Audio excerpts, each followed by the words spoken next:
I hope you guys enjoyed that corny intro. We'll see if that ends up sticking around. But welcome to A Deeper Dive. This is a new series on my channel where you guys can pick any topic you want me to cover, and then I will dive into it as thoroughly as possible, giving you guys the entire scoop and everything we know about it. So the way this will work is that today I'm going to pick a topic, but you guys down in the comments below, leave me a topic that you would like me to explore and take a deeper dive into. I will be picking one of the top most voted items in the comments. So if you see somebody has already selected a topic that you like, or maybe somebody thought of a topic that you think would be good for a video, go ahead and give their comment a thumbs up. When it's time to make a new one in the following week, I will go through the comments and see which is one of the best suggestions that has one of the most thumbs up. So you guys will determine what this series is all about. Today though, I thought it would be fun to take a deeper dive into Richtofen's secret lab beneath Mob of the Dead, because this is a fairly new part of the story that not everybody might be aware of. Most of what we learned about Richtofen's lab comes from the timeline. In fact, beforehand, we had no idea Richtofen even had a lab under Mob of the Dead. We understood something was important with Mob of the Dead because following the Zetsubo no Shima Easter egg, our characters had teleported to Mob of the Dead and then came back. And when they came back, they had blood vials, and of course the blood vials are one of the most important parts of the Black Ops 3 zombie storyline.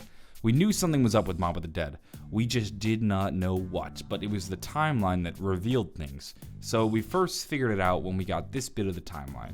April 16th, 1940. Richtofen arrives in Dimension 63 where he contacts members of the Illuminati to enlist their help to build a laboratory facility beneath Alcatraz.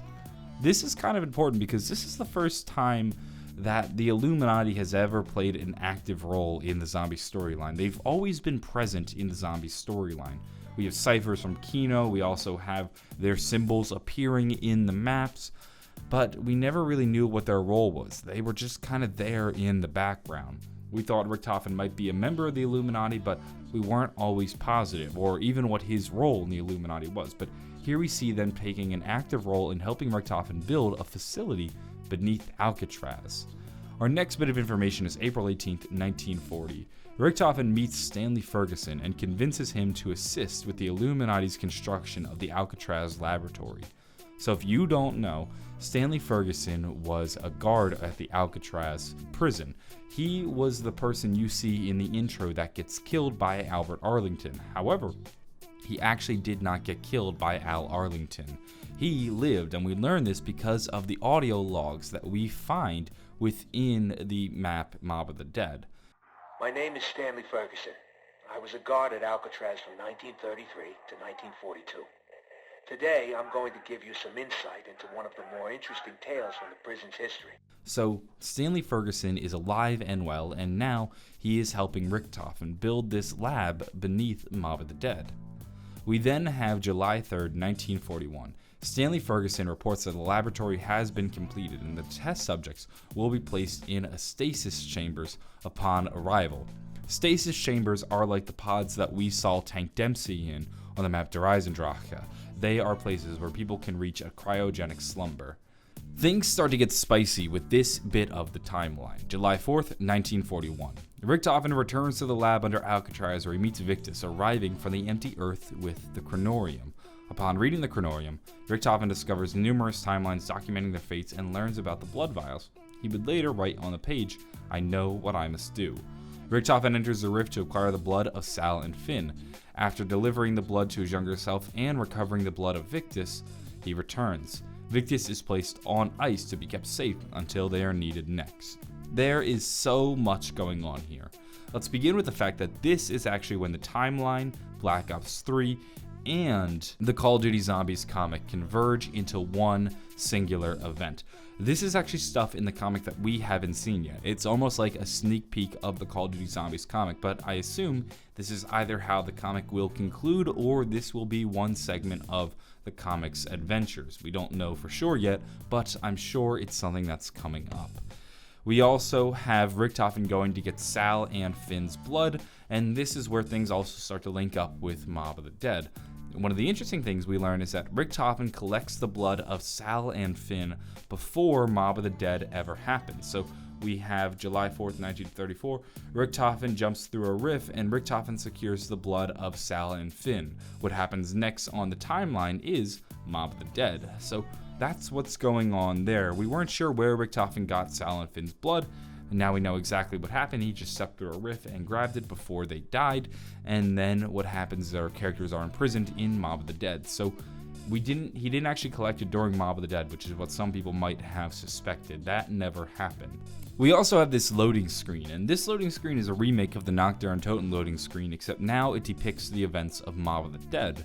So you see Stanley Ferguson in the prison. There are several prisoners. You can see the cell block. Below it, you can see the pods. These are the pods that were referenced in the timeline, that ones that Stanley Ferguson set up. They're also the pods that Victus was placed on ice in. We also have our characters entering the area, which we also see in the timeline. July 4th, 1941, Primus arrives to collect the blood samples from Richtofen. Following Primus's departure, Richtofen learns the location of the summoning key and travels to his next destination. So that's being depicted there, and you can also see the journey of Richtofen, where he starts in 1941, and then he goes back in time to 1914, which is when he delivers the blood to himself. And in the middle right there is Mob of the Dead. Those are basically detailing some of the key points in this Blood Vial saga. That's what's going on in this image, and all of this really starts with Mob of the Dead. Mob of the Dead is where, kind of like the center of it, Richtofen's lab. This is where he's been working, this is where he's been keeping the blood, this is where Victus is kept on ice, and this is also where everybody met.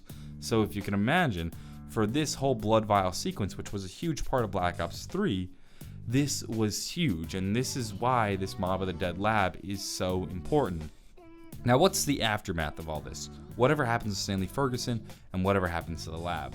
Well, we know on October 1st, 1942, Stanley Ferguson leaves employment at Alcatraz. And we also learn later that the reporter that we met in Shadows of Evil and Mr. Rapp actually interviewed Stanley Ferguson. This is where those audio logs from the Mob of the Dead Easter egg actually come from. So that's what happens to Stanley Ferguson and Mob of the Dead. But what about the lab? Does it ever come back? Most likely not, because we learn in this dimension, Dimension 63, which is where the lab exists, on April 26, 1944, the Apothecans destroy Dimension 63. So this lab is gone from existence after the Apothecans destroy that universe. This means that Stanley Ferguson most likely also died with everybody else who got destroyed in the universe, and this is the end of it. The lab is gone, Victus, who's on ice, is most likely dead too, and so is Stanley Ferguson. This is the unfortunate demise of Richtofen's Mob of the Dead lab. They all get killed or destroyed by the Apothecons.